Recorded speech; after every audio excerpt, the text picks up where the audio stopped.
ಈ ನವೆಂಬರ್ ಪೂರ್ತಿ ಈ ತಿಂಗಳೆಲ್ಲ ರಾಜ್ಯದ ಪ್ರತಿಯೊಂದು ಜಿಲ್ಲೆ, ನಗರ, ಹಳ್ಳಿಗಳು ಮತ್ತೊಂದು ಮಗದೊಂದರಲ್ಲಿ ಅಲ್ಲಲ್ಲಿ ಕನ್ನಡದ ಕಲರವ.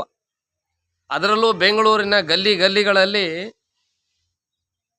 ಹುಟ್ಟಿದರೆ ಕನ್ನಡ ನಾಡಲ್ಲಿ ಹುಟ್ಟಬೇಕು, ಕನ್ನಡ ರೋಮಾಂಚನವಿ ಕನ್ನಡ, ಇದೇ ನಾಡು ಇದೇ ಭಾಷೆ ಎಂದೆಂದು ನಮ್ಮದಾಗಿರಲಿ, ಕರುನಾಡೆ ಕೈ ಚಾಚಿದೆ ನೋಡೆ, ಈ ಕನ್ನಡ ಮಣ್ಣನ್ನು ಮರಿಬೇಡ ಓ ಅಭಿಮಾನಿ, ಈ ಹೆಣ್ಣಿನ ಜರಿಬೇಡ ಓ ಅಭಿಮಾನಿ. ಈ ಥರದ ರೆಕಾರ್ಡ್ಗಳು, ರಸಮಂಜರಿ ಕಾರ್ಯಕ್ರಮಗಳು ಮತ್ತೊಂದು ಮಗದೊಂದು ನಡೀತಾ ಇರ್ತವೆ.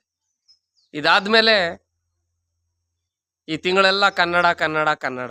ಈ ತಿಂಗಳು ಕಳೆದ ನಂತರ ಕನ್ನಡ ಎನ್ನಡ, ಕನ್ನಡ ಎಕ್ಕಡ, ಕನ್ನಡ ಪೋಡ.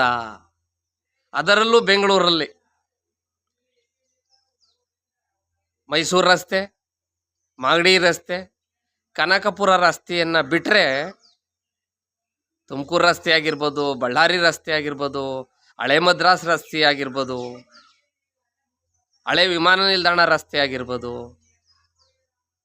ಅತಿಬೆಲೆ ಚಂದಾಪುರದ ರಸ್ತೆ ಆಗಿರ್ಬೋದು, ಇಲ್ಲೆಲ್ಲ ಅಕ್ಕಪಕ್ಕದ ರಾಜ್ಯಗಳ ಭಾಷೆಯವರೇ ಬಹುಭಾಷಿಕರಾಗಿದ್ದಾರೆ. ಈಗ ಆಡಳಿತ ಪಕ್ಷ, ಸರ್ಕಾರದ ಚುಕ್ಕಾಣಿ ಹಿಡಿದಿರುವಂಥ ಪಕ್ಷ ಗ್ರೇಟರ್ ಬೆಂಗಳೂರು ಮಾಡಿದೆ. ಗ್ರೇಟರ್ ಬೆಂಗಳೂರಲ್ಲಿ ಏನಾಗ್ತದೆ ಗೊತ್ತಾ, ಭವಿಷ್ಯದಲ್ಲಿ ಅಕ್ಕಪಕ್ಕದ ರಾಜ್ಯದವರೇ ಈಗೇನು ಮನೆ ಅಗ್ರಿಮೆಂಟ್ ಪೇಪರ್ ತಂದರೆ ಆಧಾರ್ ಕಾರ್ಡಲ್ಲಿ ಅಡ್ರೆಸ್ ಚೇಂಜ್ ಮಾಡಿಕೊಡ್ತಾರೆ, ಅದ್ರ ಮೇಲೆ ರೇಷನ್ ಕಾರ್ಡ್ನು ಕೊಡ್ತಾರೆ, ಎಲೆಕ್ಷನ್ ID ಕಾರ್ಡ್ನು ಮಾಡ್ತಾರೆ ಆಧಾರ್ ಕಾರ್ಡ್ ಮೇಲೆ. ಅವರು ಇಲ್ಲಿ ಮತದಾರರೇ ಆಯ್ತಾರೆ, ಇಲ್ಲೇ ಜಮೀನು ತಗೋತಾರೆ, ಸೈಡ್ ತಗೋತಾರೆ, ಮನೆ ಕಟ್ಕೋತಾರೆ, ಅವ್ರ ಊರಲ್ಲಿ ಇರೋನುವೆ ಕರ್ಕೊಬಂದು ಇಲ್ಲೇ ಸೆಟ್ಲ್ ಆಗೋಯ್ತಾರೆ. ಬೇರೆ ಬೇರೆ ಭಾಷೆನ ಮಾತನಾಡ್ತಾ ಇರ್ತಾರಲ್ಲ ಅಂಥವ್ರು ಒಳ್ಳೆ IT-BT ಕಂಪ್ನಿಗಳಿಗೆ, ದೇವನಹಳ್ಳಿ ದೊಡ್ಡಬಳ್ಳಾಪುರದ ಕಡೆಗೆ, ವೈಟ್ ಫೀಲ್ಡು, KR ಪುರಂ ಸೈಡ್ಗೆ ಬಂದು ಸೇರ್ಕೋತಾರೆ. 12 ಅಣಿ ಆದಾಯ ಬರದೇ ಇರೋ ವಿಚಾರಕ್ಕೆ ಇಲ್ಲಿ ಮೈಸೂರು ರಸ್ತೆ, ಮಾಗಡಿ ರಸ್ತೆ, ಕನಕಪುರ ರಸ್ತೆ, ತುಮಕೂರು ರಸ್ತೆ ಉಳ್ಕೋತಾರೆ ಕನ್ನಡ ಮಾತನಾಡೋರಿಗೆ.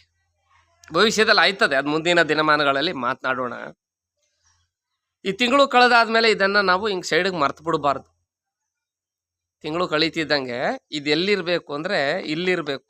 ಯಾಕೆಂದರೆ ಅವ್ರು ಯಾವ ಭಾಷೆಯವರಾಗಿರಲಿ, ಯಾವ ಧರ್ಮದವರಾಗಿರಲಿ, ಯಾವ ರಾಜ್ಯದವರಾಗಿರಲಿ, ಅವರ ತೇವಲಿಗೆ ಬಂದಿರೋದು ಇಲ್ಲಿ, ಅವ್ರ ದುಡಿಮೆಗೆ ಬಂದಿರೋದು ಇಲ್ಲಿ, ಅವರ ಬದುಕನ್ನು ಕಟ್ಟಿಕೊಳ್ಳಲಿಕ್ಕೆ ಬಂದಿರೋದು ಇಲ್ಲಿ.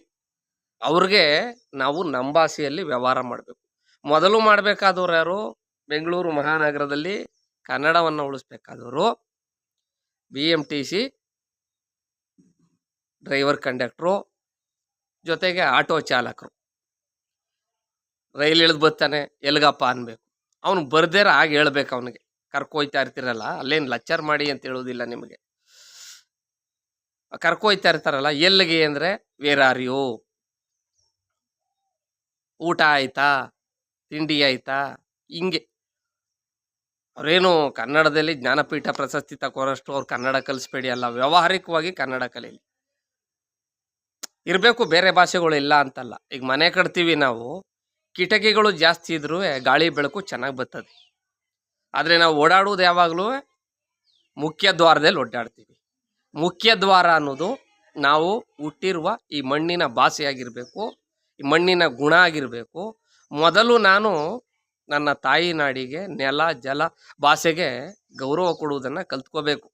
ನಂತರ ಅಕ್ಕಪಕ್ಕದವ್ರು ಅವರು ಇರಲಿ, ನಾವು ಇರಲಿ. ಅದು ಬಿಟ್ಬಿಟ್ಟು ಈ ತಿಂಗಳು ಮಾತ್ರ ಕನ್ನಡ ಕನ್ನಡ ರೋಮಾಂಚನವಿ ಕನ್ನಡ ಅಂದ್ಬಿಟ್ಟು ಇದು ಮುಗೀತಿದ್ದಂಗೆ ಈಗೇನಾಗದೆ, ಕರ್ನಾಟಕದಲ್ಲಿ ಅದರಲ್ಲೂ ಬೆಂಗಳೂರಲ್ಲಿ ಒಂದು 30-40% ಇರಬೇಕಷ್ಟೇ ಕನ್ನಡಿಗರು, ಮೂಲ ಕನ್ನಡಿಗರು. ಅವ್ರ ಯಾತ್ಗೆ ಯಾವುದೋ ಗಾರ್ಮೆಂಟ್ಸು, ಫ್ಯಾಕ್ಟ್ರಿ, 10-15 ಸಾವಿರ ರೂಪಾಯಿ ಸಂಬಳ ಇತ್ಕೋಯ್ತಾವ್ರಿ. ಇನ್ನು ಉತ್ತರ ಭಾರತದವರೆಲ್ಲ ಬಂದು IT-BT ಯಾವ್ಯಾವ ಕೆಲಸ, ಕ್ಷೌರಿಕನ ಕೆಲಸಕ್ಕೂ ಬಿಹಾರದವ್ರು ಶುರು ಮಾಡವ್ರೆ ಅಂದರೆ ರಾಜ್ಯ ಎಲ್ಲಿಗೆ ಹೋಗ್ತಾ ಇದೆ? 1,30,00,000 ಜನ ಅವ್ರೆ ಅಂದರೆ 30 ಲಕ್ಷ ಬೇಕು ಕನ್ನಡಿಗರು ಅಂತ ಕಾಣಿಸ್ತದೆ. ನನ್ನ ಲೆಕ್ಕಾಚಾರ ಅಪ್ಪಟ ಕನ್ನಡಿಗರು. 1 ಕೋಟಿ ಜನವೆಲ್ಲ ಹೊರಗಿಂದ ಬಂದಿರೋ ನಾಟಿ ಪೈರುಗಳೇ. ನಾಟಿ ಹಾಕೋದು ಪೈರು ಚೆನ್ನಾಗಿ ಬರ್ತದೆ ನೋಡಿದ್ದೀರಾ, ಬೇರೆ ಕಡೆ ಕಿತ್ಕೊ ಬಂದಿಲ್ಲಿ ನಾವು ವ್ಯವಸಾಯ ಮಾಡಿದ್ರೆ ಉಪ್ಪು ಗೊಬ್ಬರ ಹಾಕಿದ್ರೆ ಹಂಗೆ ಬೆಳೆದ್ಕೊಂಡು ಬಲ್ತ್ಕೊಂಡು ಇಲ್ಲಿಯವ್ರನ್ನೇ ಬೊಯ್ಯೋದು. ಆಗ ಇವ್ರು ಕಮೆಂಟ್ ಹಾಕ್ತಾರೆ, ಯಾರೋ ಮಹಾನುಭಾವ್ರು ಹೇಳ್ತಾರೆ, ವಾಟಾಳ್ ನಾಗರಾಜ್ ಎಲ್ಲಿದ್ದೀರಿ, ರೂಪೇಶ್ ರಾಜಣ್ಣ ಎಲ್ಲಿದ್ದೀರಿ? ಅಲ್ಲ, ಈ ಕನ್ನಡದ ಮಣ್ಣಿನಲ್ಲಿ ಹುಟ್ಟಿರುವ ಪ್ರತಿಯೊಬ್ಬರೂ ರೂಪೇಶ್ ರಾಜಣ್ಣೆ, ಪ್ರತಿಯೊಬ್ಬನು ವಾಟಾಳ್ ನಾಗರಾಜ್. ಕನ್ನಡಕ್ಕೆ ಅನ್ಯಾಯ ಆದಾಗ, ಈ ತಾಯಿನಾಡಿಗೆ ಅನ್ಯಾಯ ಆದಾಗ, ಈ ಭಾಷೆಗೆ ಅನ್ಯಾಯ ಆದಾಗ ಪ್ರತಿಯೊಬ್ಬರು ಕನ್ನಡಿಗರು ನಾನು ಅನ್ನೋದನ್ನು ಮರಿಬಾರ್ದು. ನಾನು ನೋಡಿದ್ದೀನಿ KR Puram, wild field, Kadugodi ಸೈಡಲ್ಲಿ ರೈಲ್ ಬತ್ತಿದಂಗೆ ಇವರೇ ಶುರು ಮಾಡ್ಕೋತಾರೆ. ನಮ್ಮ BMTC ಡ್ರೈವರ್ ಕಂಡಕ್ಟ್ರು ಕಿದರ್ ಜಾಗ ಇವರೇ. ಅವ್ನಿಗೇನು ಅರ್ಗಟ್ಟಿದೆ ಕನ್ನಡ ಕಲಿಕೆ? ಇವರೇ ಹಿಂದಿಲಿ ತಮಿಳಲ್ಲಿ ಶುರು ಮಾಡ್ಕೊಂಡ್ರೆ ಅವ್ನಿಗೇನು ಗ್ರಾಚಾರವೇ? ಅಯ್ಯೋ ಬಿಡೋ, ಇವರೇ ಮಾತಾಡ್ತಾರೆ ನನಗೇನು ಅಂತ. ನಾವ್ಯಾರು ಮಾತಾಡದೇ ಇದ್ರೆ ಅವನ ಭಾಷೆಯ ವ್ಯಾವಹಾರಿಕವಾಗಿ ಅವ್ನು ಕಲ್ತ್ಕೋತಾನೆ. ಎಲ್ಲಿಗೆ ಏನು ಹೋಗಿ ಬನ್ನಿ, ಊಟ ತಿಂಡಿ ನೀರು ಕಾಫಿ ಟೀ ಹಾಗೆ ಹೀಗೆ ಇಷ್ಟು ಕಲ್ತ್ಕೊಬಿಟ್ರು ಸಾಕು. ಅಷ್ಟು ಕಲ್ಸೋಕ್ಕೂ ಕಷ್ಟ ಇವ್ರಿಗೆ. ಏನೋ ಬೇರೆ ಭಾಷೆ ಮಾತಾಡ್ಬಿಟ್ರೆ ನಾನು ಮಹಾನ್ ಮೇಧಾವಿ, ಭಾರಿ ದೊಡ್ಡ ಮನಸ್ಸು ಅನ್ಕೊಬಿಡ್ತಾರೆ ಹಲವಾರು ಭಾಷೆ ಮಾತಾಡಿದ್ರೆ. ಅದಲ್ಲ. ಯಾಕೆಂದರೆ ನಾವು ಕುಡಿತಾ ಇರೋದು ಈ ನಾಡಿನಲ್ಲಿ ಬೆಳೆದಿರುವಂಥ ಮರಗಳ ಗಾಳಿ. ನಾವು ಕುಡಿತಾ ಇರೋ ನೀರು ಮೈಸೂರು ಮಹಾರಾಜರು, ಕನ್ನಡ ನಾಡಿನ ಮಹಾರಾಜರು ಕಟ್ಟಿರುವಂಥ ಕೃಷ್ಣರಾಜ ಸಾಗರ ಜಲಾಶಯದ ನೀರನ್ನು ಬೆಂಗಳೂರಿನ ಜನ ಕುಡಿತಾವ್ರೆ. ಇಲ್ಲಿ ತಿಂತಾ ಇರೋದು ಈ ಮಣ್ಣಿನಲ್ಲಿ ಬೆಳೆದಿರುವಂಥ ಅನ್ನ. ಮೊದಲು ಈ ನಾಡಿಗೆ, ನೆಲ ಜಲ ಭಾಷೆಗೆ, ನೀರಿಗೆ ಯಾರು ಗೌರವ ಕೊಡುತ್ತಾನೋ ಅವನು ನಿಜವಾದ ಕನ್ನಡಿಗನಾಗಲಿಕ್ಕೆ ಸಾಧ್ಯ. ಅದು ಬಿಟ್ಬಿಟ್ಟು ನವಂಬರ್ ಪೂರ್ತಿ ನಾನು ಹೇಳುವಂಗೆ ಕನ್ನಡ ಕನ್ನಡ ಕನ್ನಡ, ಎಲ್ಲೆಲ್ಲೂ ಕನ್ನಡದ ಏನೇನೆ ಸ್ಟೇಟಸ್ ಹಾಕುದೇ ಕನ್ನಡ ರಾಜ್ಯೋತ್ಸವದ ಶುಭಾಶಯಗಳು, ಬಾರಿಸು ಕನ್ನಡ ಡಿಮ್ ಡಿಮ, ಓ ಕರ್ನಾಟಕ ಹೃದಯ ಶಿವ. ಅವೆಲ್ಲ ಸ್ಟೇಟಸ್ ಅವತ್ತು ಹಾಕೋತೀರಿ, ಮರ್ತು ಬಿಡ್ತೀರಿ. ಎಷ್ಟೋ ಜನಕ್ಕೆ ಕನ್ನಡ ರಾಜ್ಯೋತ್ಸವವನ್ನು ಯಾಕೆ ಆಚರಣೆ ಮಾಡ್ತಾ ಇದ್ದಾರೆ ಅಂತ ಯಾರು ಇವತ್ತಿನ ವಿದ್ಯಾರ್ಥಿಗಳ, ಕಾಲೇಜ್ ವಿದ್ಯಾರ್ಥಿಗಳು ಕೇಳಲಿ, ಏನೇನೋ ಉತ್ತರ ಹೇಳ್ತಾರೆ. ಇದಲ್ಲ. ಮೊದಲು ಈ ನಾಡಿನ, ಈ ದೇಶದ ಇತಿಹಾಸವನ್ನು ಅವಲೋಕನ ಮಾಡಬೇಕು. ಯಾವ್ಯಾವ ಆಚರಣೆಯನ್ನು ಏನು ರುದ್ರೇಸಕ್ಕೆ ಮಾಡ್ತಾ ಇದ್ದಾರೋ. ಗಣರಾಜ್ಯೋತ್ಸವ ಅಂದ್ರೇನು, ಕನ್ನಡ ರಾಜ್ಯೋತ್ಸವ ಅಂದ್ರೇನು, ಅಂಬೇಡ್ಕರ್ ಜಯಂತಿಯನ್ನು ಯಾಕೆ ಮಾಡ್ತಾರೆ, ಗಾಂಧಿ ಜಯಂತಿಯನ್ನು ಯಾಕೆ ಮಾಡ್ತಾರೆ, ವಾಲ್ಮೀಕಿ ಜಯಂತಿ ಯಾಕೆ ಮಾಡ್ತಾರೆ, ಕನಕ ಜಯಂತಿ ಯಾಕೆ ಮಾಡ್ತಾರೆ, ಕೆಂಪೇಗೌಡರ ಜಯಂತಿ ಯಾಕೆ ಮಾಡ್ತಾರೆ? ಅವರೆಲ್ಲ ಈ ನಾಡಿನ, ಈ ತಾಯಿಯ ಋಣವನ್ನು ತೀರಿಸಲಿಕ್ಕೆ ಒಂದಲ್ಲ ಒಂದು ರೀತಿಯಲ್ಲಿ ಕೊಡುಗೆಗಳನ್ನು ಕೊಟ್ಟು ಹೋಗಿದ್ದಾರೆ. ಅಂಥ ಮಹನೀಯರ ಸಾಲಿನಲ್ಲಿ ನಾವು ನಿಂತ್ಕೊಳ್ಳುವಂಥ ಪ್ರಯತ್ನ ಪಡಬೇಕು. ಆ ನಿಟ್ಟಿನಲ್ಲಿ ನಾವು ಮುಂದುವರಿಬೇಕು ಅಂದರೆ ಅವರ ಆದರ್ಶಗಳನ್ನು ನಾವು ಪಾಲಿಸ್ಕೋಬೇಕು, ನಾವು ರೂಢಿಸ್ಕೊಳ್ಬೇಕು, ನಾವು ಅನುಸರಿಸಬೇಕು. ಬರೀ ನವಂಬರ್ ಪೂರ್ತಿ ಮಾತಾಡ್ಬಿಟ್ಟು ಕನ್ನಡ ಕನ್ನಡ ಅಂದ್ಬಿಟ್ಟು ಆಮೇಲೆ ಏನಿಲ್ಲ, ಯಾ ಬಿಡೋ ಮುಗೀತು ರಾಜ್ಯೋತ್ಸವ ತಿಂಗಳು, ಅದಲ್ಲ.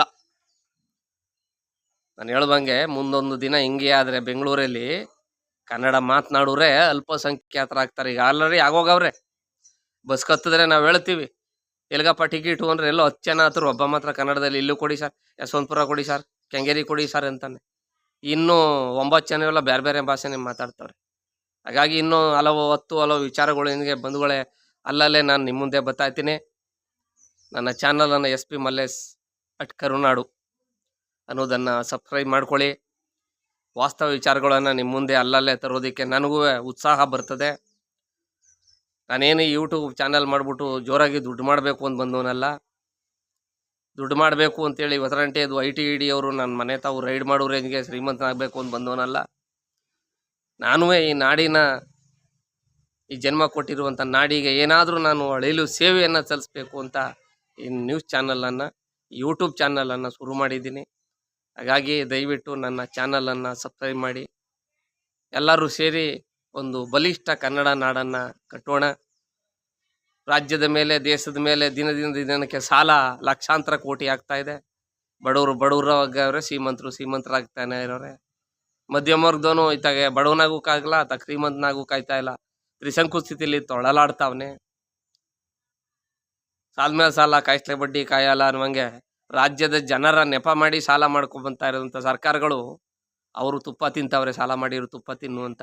5 ವರ್ಷಕ್ಕೊಂದ್ಸಲಿ ನಮ್ಮ ಮೂಗಿಗೆ ಹಂಗೆ ತುಪ್ಪ ಸವರ್ಬಿಟ್ಟು ತುಪ್ಪು ಸ್ಮೆಲ್ಲಲ್ಲಿ ಅವ್ರು ಮತ ಪಡ್ಕೊಂಡು ಅವ್ರವ್ರು ಚೆನ್ನಾಗಿ ಗಂಟು ಮಾಡ್ಕೋತಾವ್ರೆ. ಚುನಾವಣೆಗೆ 100, 200, 500, 1000 ಕೋಟಿ ಘೋಷಣೆ ಮಾಡ್ಕೋತಾವ್ರೆ. ಅದ್ರ ಬಗ್ಗೆ ಎಲ್ಲ ಮುಂದಿನ ದಿನಮಾನಗಳಲ್ಲಿ ವಿಸ್ತೃತವಾಗಿ ಚರ್ಚೆ ಮಾಡ್ತೀನಿ. ಎಲ್ರಿಗೂ ಒಳ್ಳೇದಾಗಲಿ. ಜೈ ಹಿಂದ್, ಜೈ ಕರ್ನಾಟಕ. ಮತ್ತೆ ಶುಭ ದಿನ. ದಯವಿಟ್ಟು ನನ್ನ ಚಾನಲನ್ನು ಸಬ್ಸ್ಕ್ರೈಬ್ ಮಾಡಿ, ನಿಮ್ಮ ಮನೆಯ ಅಣ್ಣನೋ ತಮ್ಮನೋ ಅಂತ ನನಗೂ ಸಹ ಆಶೀರ್ವಾದ ಮಾಡಿ ಅಂತೇಳ ನಾನು ಪೂರ್ಣ ವಿರಾಮವನ್ನು ಹಾಕ್ತಾ ಇದ್ದೀನಿ. ಜೈ ಹಿಂದ್, ಜೈ ಕರ್ನಾಟಕ. ಮತ್ತೆ